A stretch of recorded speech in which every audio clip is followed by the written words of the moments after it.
The primary purpose of this podcast is to inform and educate. The information and opinions expressed by the hosts and guests in this podcast do not necessarily reflect the official position of the Life Saving Society of Ontario.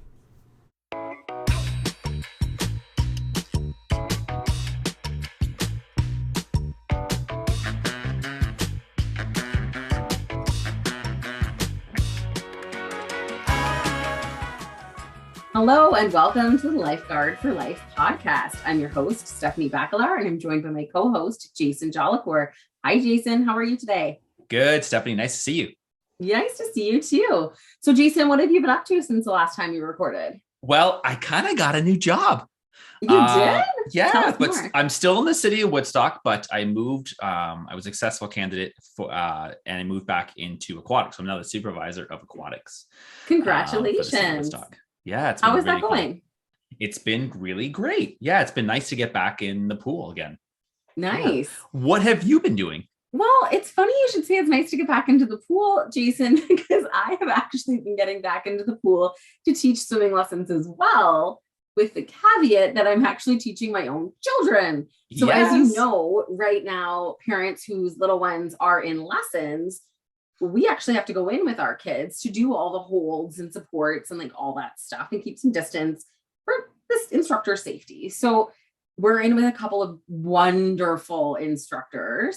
So I'm doing 2 back-to-back lessons with my little ones. I have a 3-year-old and 18-month-old. So I'm in from 6 to 6:30 with the 3-year-old, and then 6:30 to, well, it's like we have like a 5-minute break or 10-minute break or something. And then I'm in with the other one right after. But I go from the cold pool to the warm kiddie pool. So that's a bonus. That is a great plus. And I've quickly learned that A, my children do not listen to me when it comes to swimming instruction, and B, they're insane. My little one thinks the water is so great. She screams. She throws herself in the pool, fully just throws herself down, can't get up. I just leave her there for a minute and think, you probably need to breathe. Pick her up. And she's just like, it's the best thing ever. And does it again and does it again. And she just doesn't care. She wheels on the bus, blow the bubbles, splash the hands, throw myself down again. I'm on my back. I'm on my front. Like and I've taught swimming lessons for years. And I have never seen anything quite as insane. And I can barely hold her. Like it's a lot of moving. And she bites me sometimes. She doesn't want to be contained, Stephanie. She wants to be doesn't free. Want me to hold her. No, she's trying to get away from me. But I'm like, you can't like listen to the instructor. So then the other instructors will come over because everyone at the pool, like I know a lot of them. And so they know I've been an instructor and stuff. So they'll come over and laugh at me because I'm like, stop biting. We don't bite. We don't pull hair. And she's screaming and she's jumping in the pool and she's trying to run in from the baby pool to the big pool. And it's been really fun. It's been really nice. Like I've always really missed teaching. So it's been it's kind of reverse though. Like you're teaching, but now you're paying to do it. Okay, I hadn't even thought about it like that, but now that you mention it, you don't get that reward, but it is kind of fun teaching your own kids sometimes, especially when they're that exciting or that energetic. Yeah, reminds me of my youngest. Do they love it? Oh yeah, my youngest, when he was that age, like he was exactly the same. Like I couldn't scare him. I tried to a few times. Like you need to calm down a little. No, nothing I did worked. So I just kind of does not care. I just started going with it. Yeah. I'm just like, okay, I'll pick you up in a minute, I guess. Like, probably need to breathe now. Yeah, they're pretty funny. So on that topic of aquatics and all things swimming instruction and whatnot, we're moving into chat with some great folks about the aquatic shortage and how the pandemic and closures and lockdowns and restrictions and those sorts of things have affected staff on deck. And recruitment, retention of staff. So Jason, why don't you go into the bios of, give us a little bit of who's who for the folks we're going to chat with. So we got a panel of 3 people to come on for this podcast. And we picked people from different areas, different regions, and that might have different challenges that they're facing right now. So from the bigger city, we have Lisa Brandie. She's an aquatic supervisor for the City of London. She also happens to be the swim chair for Life Saving Society. So very knowledgeable in aquatics. So we're really excited to have her on. From the northern regions, we got Tiffany Vis. She is the program supervisor in aquatics for the City of Thunder Bay. For that region, she's also the co-chair for the Life Saving Society. And last, we wanted to have a perspective from a private club or a private swim club. So we have Eric Shendelman, and he's the owner of Shendy's Swim School. Shendy's Swim School in the city of Toronto. So without further ado, let's get the team on. All right. So Eric, Lisa, and Tiffany, welcome to the Lifeguard for Life podcast. It is wonderful to have you all here today. We are going to jump right in and not keep the listeners waiting. So Jason, let's get into our first question here.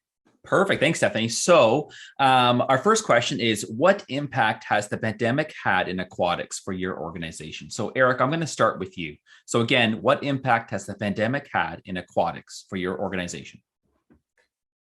Well, my swim school, Shendy, is this year marks 30 years in business. So the pandemic was definitely different than the first 28. Mm-hmm. I think that the 4 lockdowns really did impact our business, not just from a financial perspective, but also from a staffing piece. They were on, they were off, they were on, they were off. Families on, off, not sure. So for us, it was the inconsistency and we weren't sure when we were going to be able to open that caused some grief, I guess, over the last couple of years. But on a positive note, we were able to expand our leadership programming because we were able to operate as a private business in the city of Toronto under public health guidance and with the help of the Life Saving Society as well. So that was a positive that came out of that. And certainly during that time, we were able to go over our policies, practices, protocols, another positive that came out of the pandemic, but definitely a financial impact and the inconsistency of what's going to happen next really affected the business. Yeah. And thanks, Eric, for sharing some positive impacts as well. We sometimes forget that the pandemic allowed us to have a little bit of downtime to work on those things we don't always have time to work on. Right. So you mentioned, policy procedures, and that's great. And the fact that you're able to expand your leadership program, that's pretty cool too. So I'm going to move on to Lisa from the City of London here. So again, Lisa, what impact has the pandemic had in aquatics for your organization? I think we definitely had some of the similar challenges that Eric had, and the constant lockdowns really affected us. But I also think it was every time we reopened, it was in a different format or different restrictions or different something, and we were constantly pivoting and changing, and trying to relay that to our staff so that they could still provide service, but under the current restrictions. And it really made a challenge for us to do that. And even our trainings were, I would say, less than ideal. We did the best we could with the situations we were in, but it was super challenging for us. Did you have any positives out of that pandemic that you could think of? We got really good at adapting and changing and Right. Going slow, right? We didn't have a choice. We really worked well as a team together to be able to still provide something to our customers. So I think the fact that we could still do that was great. That we could still employ some people some of the time was really positive. So the fact that we could still offer that service to our constituents, our citizens, and be able to do that was really positive. And you make a good point too, like having to adapt quickly to change. I do feel like all the announcements came like Friday at 4:25. They did. And we had to make these changes, and the public expected us, we want you open Saturday. Like it was a lot. Often they would call us beforehand and say, "Oh, I hear an announcement coming. What are you going to do?" And I'm like, Right. I don't know. We don't know what it is yet. Yeah. So, but I said to someone recently, I said, I'm really looking forward to, I like a challenge. I like to, be challenged in my job, but I've had enough at this point. I'd like a little bit of normalcy and be able to provide that to our customers and our staff. Absolutely. Okay, Tiffany, we're on to Thunder Bay now. So again, what impact has the pandemic had in aquatics for your organization? I mean, I think we have had some of the same impacts as well as everybody else is stating.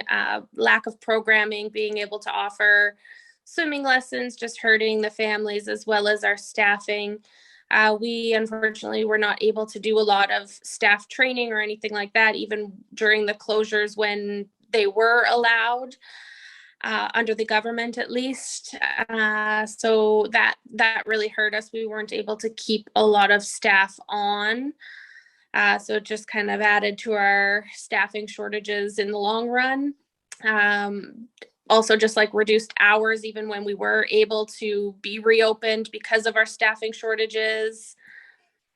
We had lots of staff that we were fortunate enough to be redeployed into other areas within the municipality, which was nice because that helped a little bit with retention when we were able to reopen. And that's kind of fun too. Like, did you get redeployed as well, Lisa or Eric? Yeah. So did you stay in recreation? I went to golf. So I was at the golf courses for a while. So yeah, I learned a lot about golf.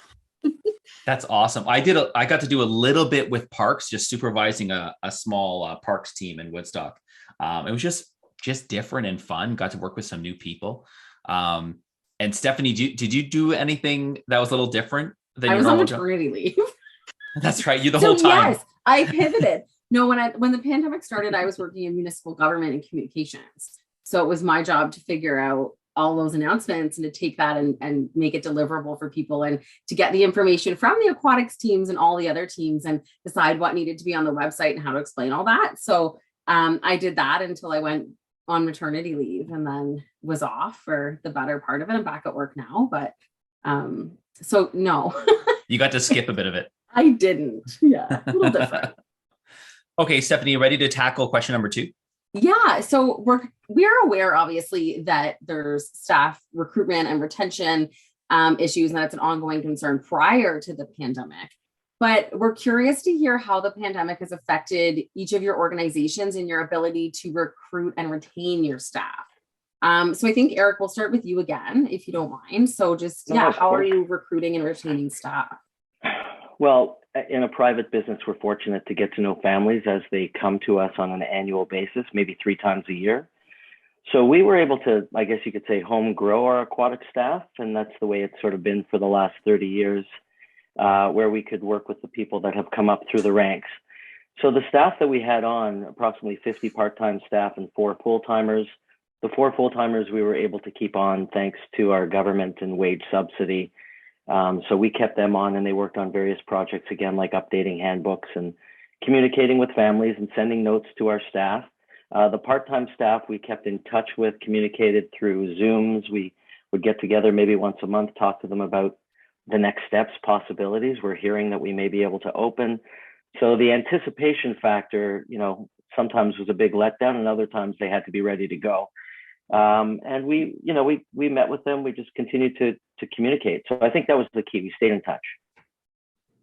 So Eric, this is just a random question, but in 30 years, have you had staff members who have now had children who are like working for you or have come back through your program?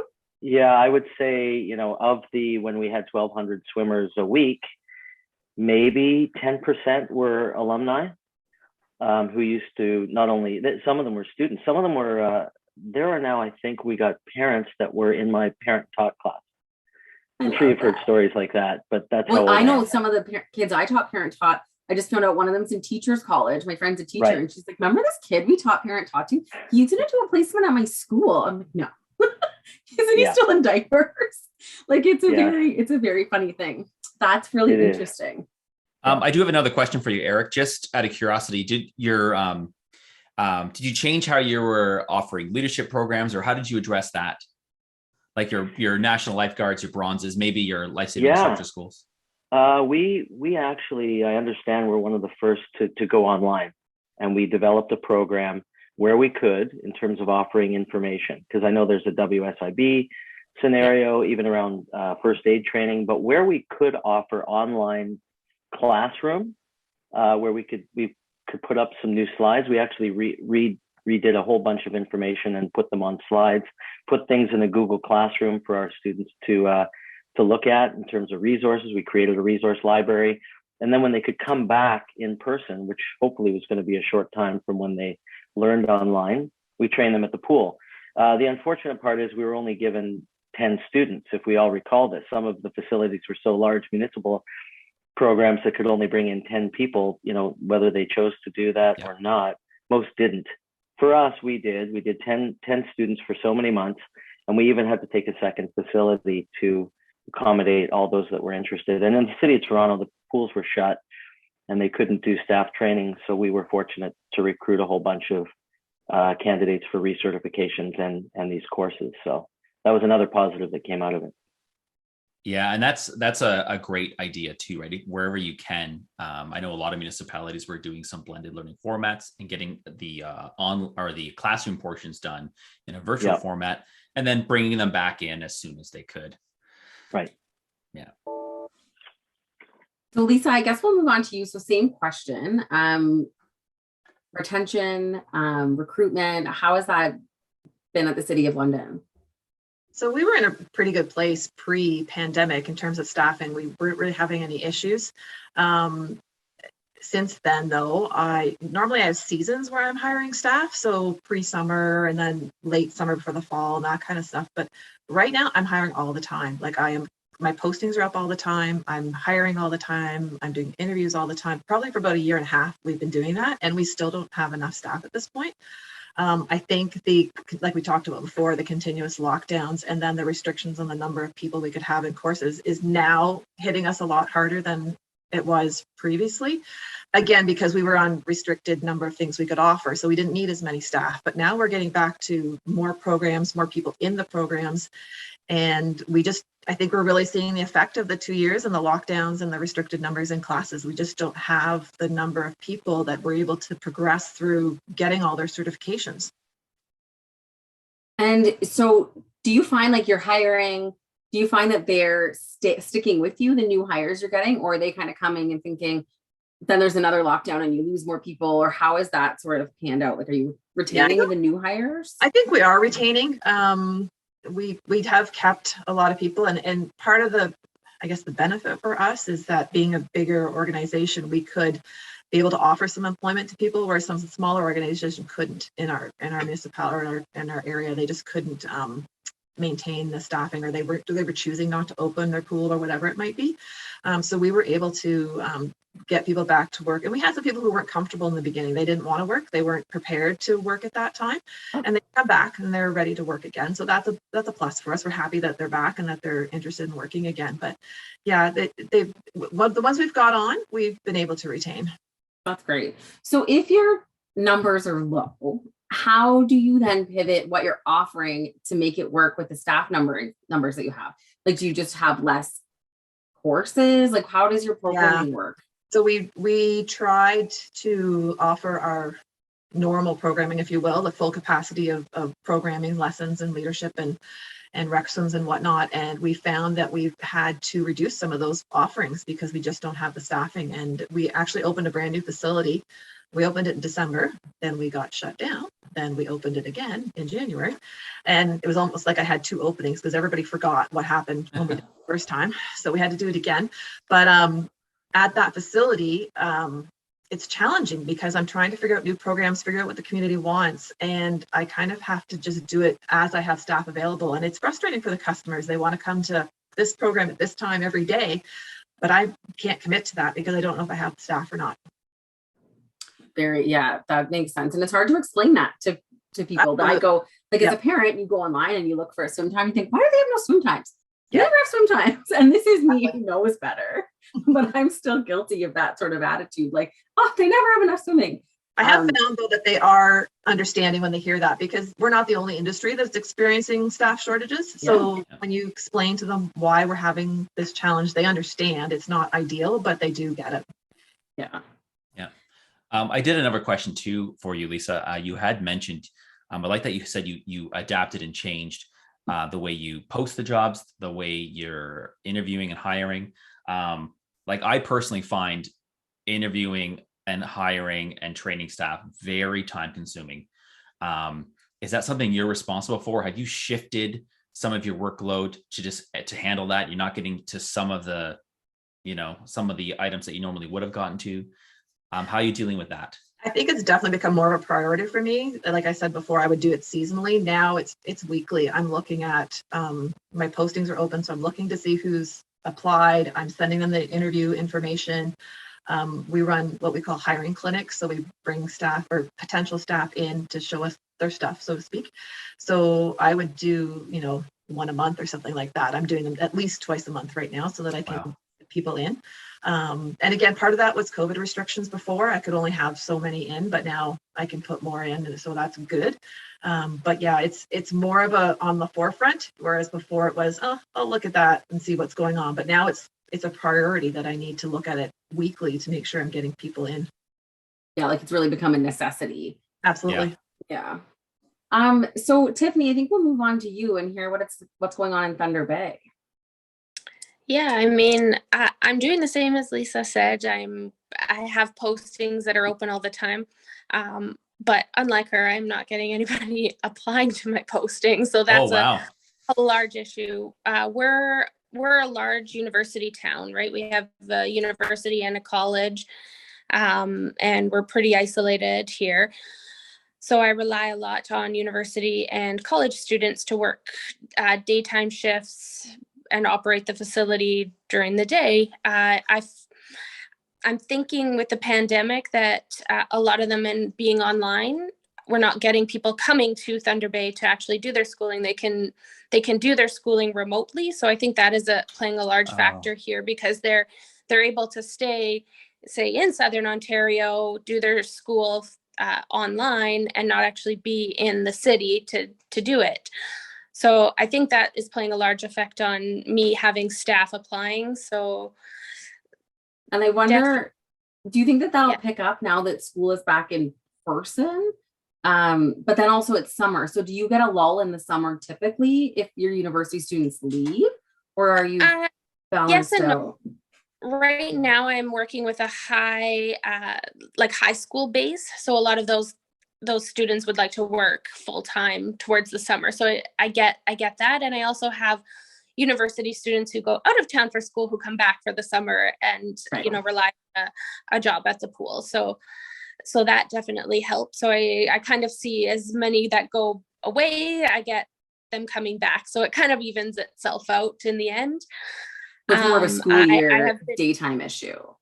I have been very, very, very thankful to the core university students that I do have that are, that did come back to the pool.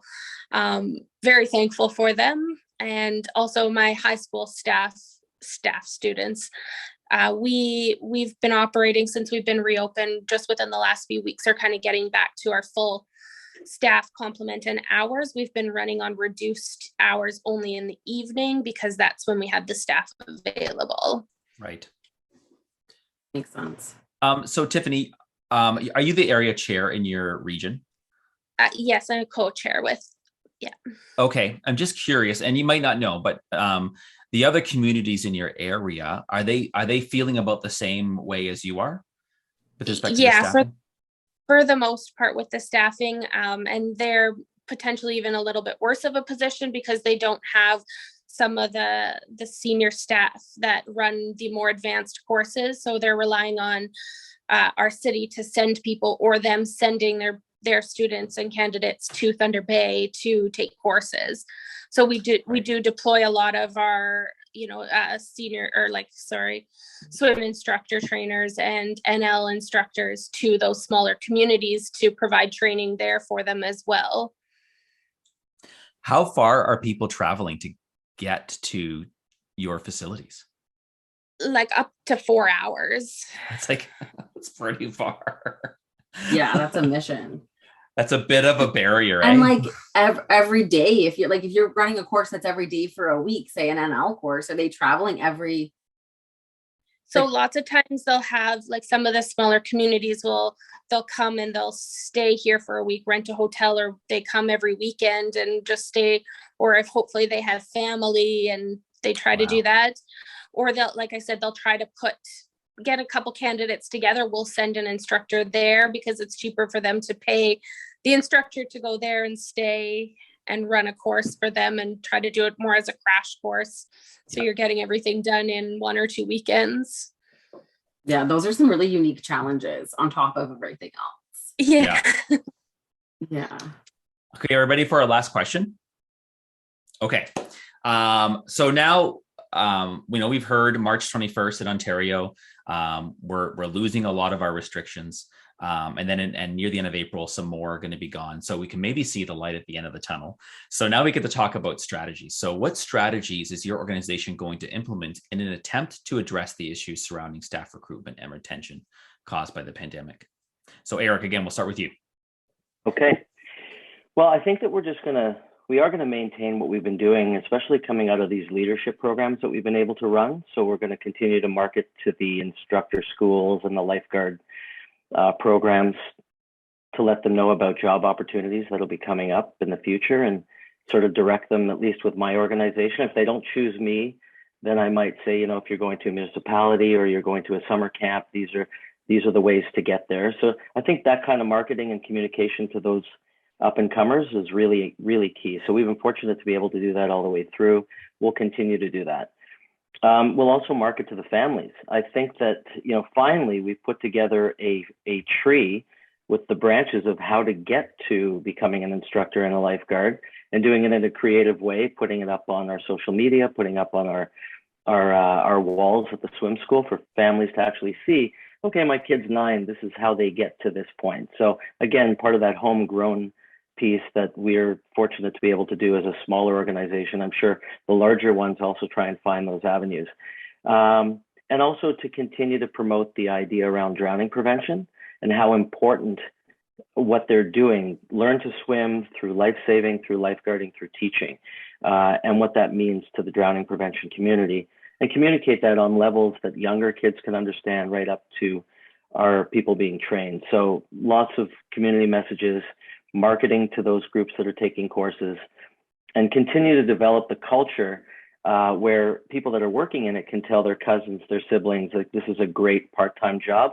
And the other thing that I have to do, unfortunately, but we have to do it, is we have to pay people more in the industry to keep them and to entice them to come, because we had a 4.8% inflation rate. So somehow that has to translate to how much they're making in terms of a wage. And it's challenging. And unfortunately, we have to charge more for our lessons in a private world. So those are the types of things we'll be doing at my swim school, and continue to network with our community partners. We have a group called the Canadian Swim School Alliance as part of private independent operators. So to work within that network to talk to our colleagues and find out what they're doing and share ideas and not feel like we're competitors. And that's a good point too, Eric, like using the community that you have right in your area. And some of you, and as an affiliate or municipality, might look towards your area chairs for that assistance to get you connected with your other local groups. I know some regions are actually applying for a grant together to work on a project to help recruit more lifeguards and instructors. So that's really cool too, right? The whole region is kind of pulling some resources together to do that. So thanks for sharing that. So Lisa, let's move on to City of London. So again, what strategies is your organization going to implement in an attempt to address the issues surrounding staff recruitment and retention caused by the pandemic? So similar to Eric, we are doing a lot of those similar things. About 7 or 8 years ago, I want to say, we did have a staffing issue and shortage, and we were very intentional at that time, and we're kind of revisiting some of those things. So some things we had in place in terms of, we'd like to make sure that we're paying the most in our area so that we retain our recruit and then retain the staff. Being very intentional about our targeting, all our leadership courses from Bronze Star all the way through to NL and instructors. So again, that path that some people find challenging, try to figure out the path to becoming an instructor and a lifeguard. We also do stuff with our staff, and we're actually right now in the process of surveying our staff to see about recognition and how they like to be recognized. Whether it's not always about the money. There's other things that they value from the job. We did a lot of social media a while back, which we'll be bringing back about bring back some of our staff alumni and what skills they gained working for us. So they've gone on to be doctors and paramedics and teachers and all kinds of things, but they all have something to say about what they learned as a lifeguard or an instructor that they've carried over into their full-time career. So we're very intentional about those kind of things. Okay, Lisa, I just said to pause you there. I love that so much. I know Patrick, our producer, he wanted the Life Saving Society to do something very, very similar, basically for the province. Like, let's go and interview professionals in the field that worked as lifeguards when they were younger, and talk about what that job gave them, how it gave them the roots or the base to, spring them into their career. So really cool point. I really like it. They all say very similar things in terms of, I learned problem solving, I learned how to handle a large group, I learned how to do the very specific things that they could attribute to their career now, which I think is a great thing that we can use to let people know why it's a great job. Yeah. Sorry, I interrupted you. Do you have more points to add to this? So we're talking about the recognition, and we did little things like give them a little birthday card and a treat on their birthday, so that they know we appreciate them and we know about their birthday.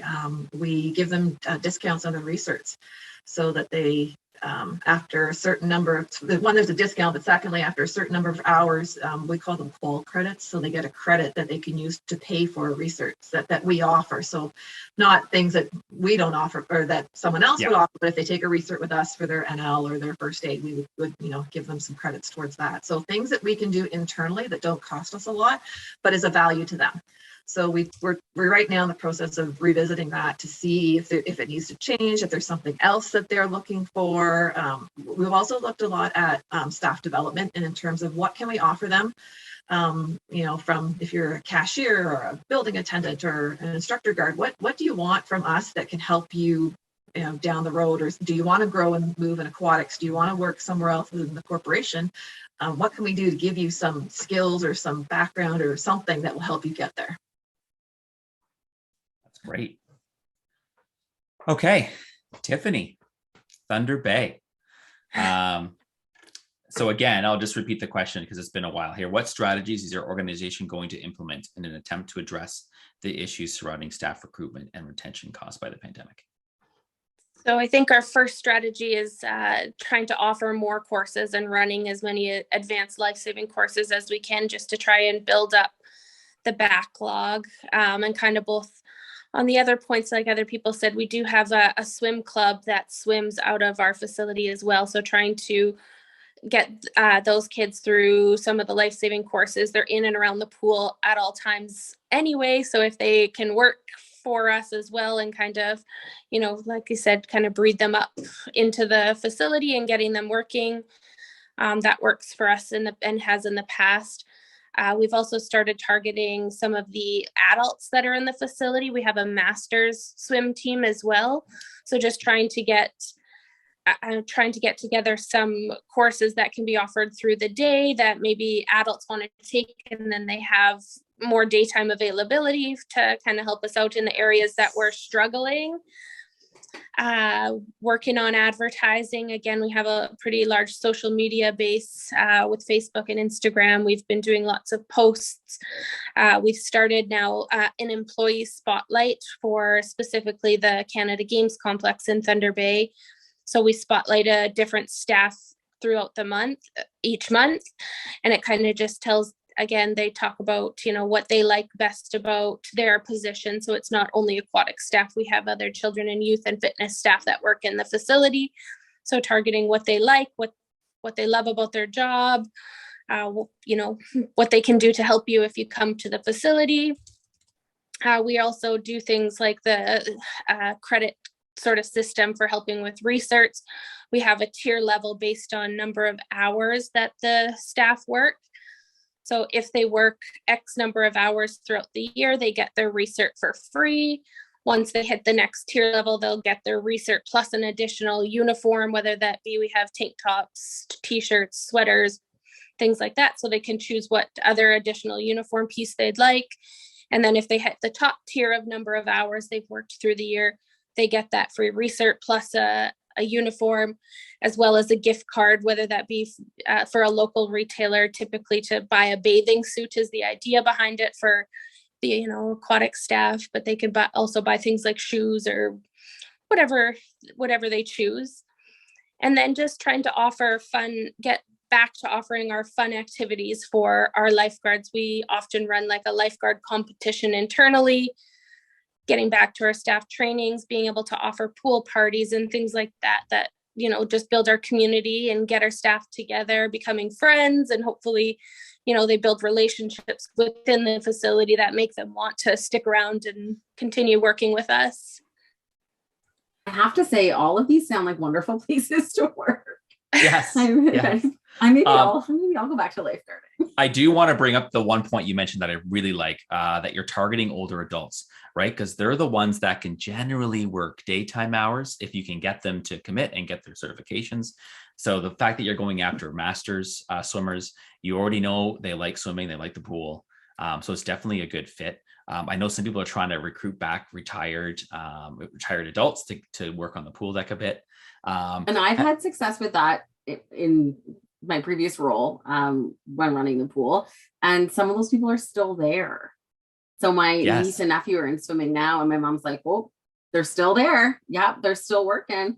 And it's fantastic because they're really responsible, right? And they're really available. So that's a great technique. The other thing I was thinking, Jason, was as a recent mother, I know some of my friends have chose not to go back to work, but as their kids are getting a little older, looking for part-time work. So parents, I guess, that choose to stay at home and then want to get back part-time into the workforce, it's a great opportunity because it's flexible.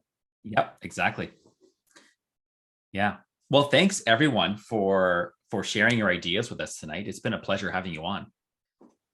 Well, Jason, that was an absolute panel of experts. That was a great conversation. I learned a lot. Yes. What about you? What were your favorite takeaways from that? Yeah, I loved it. I actually was really surprised how much information we got out of that group. So it's great having them on. Really knowledgeable. So I had a couple of highlights. So for Shendy's swim school, so with Eric, I really liked how quickly, I remember back in 2020, they were doing blended learning, I think, on that first shutdown by the spring. So they just jumped right into it. And that made a difference, right? Because they were able to continue leadership courses right away. So that probably helped them. I also liked how he shifted his focus to focusing on leadership, just so we could have enough people coming up to hire, essentially. Yeah. And Lisa, I really liked when she talked about interviewing past lifeguards to get their thoughts on their positive experiences working as a lifeguard and how that impacted their life and their career choice, or how it helped them in their career. So that was fantastic. What did you find really interesting? So lots of stuff came from Tiffany that I thought was really interesting. And some of the things she mentioned that I didn't know. And I guess I felt maybe a little naive to, like how difficult it is for people to take advanced leadership courses, national lifeguard courses, even, and how there's a lot of barriers, being that far north and having that much distance between communities. Yeah. And she's creative. Like, she had so many creative ideas to break down those barriers and get people on the pool deck. Great recruitment.